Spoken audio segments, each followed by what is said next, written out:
I am not teaching anything that I don't know about. I know about it. So we lived underground versus having technology. And when we didn't have technology, we had mind, and that was the greatness of the Lemurians. They had mind. They were the most compassionate explorers in this galaxy. And they're the ones that had the ships that were actually a gigantic living cell, because every cell has bands around it. And they just created a gigantic living cell that had, because it was alive, had its own sequence of bands. And they were the DNA. They're the ones that operated those crafts. Those crafts were living cells.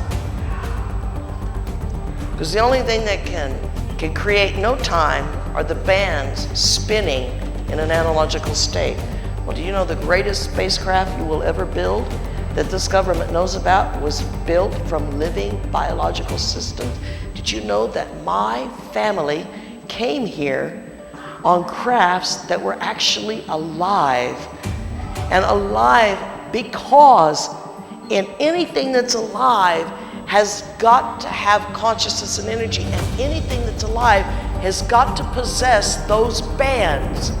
And all they did was take one cell and make it as many sizes as they wanted to. That's not hard to do.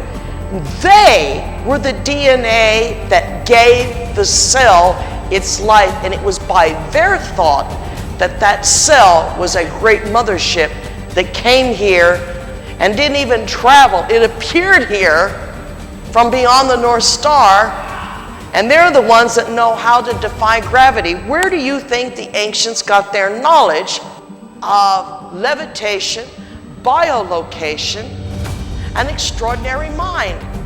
They came here in a cell of extraordinary mind.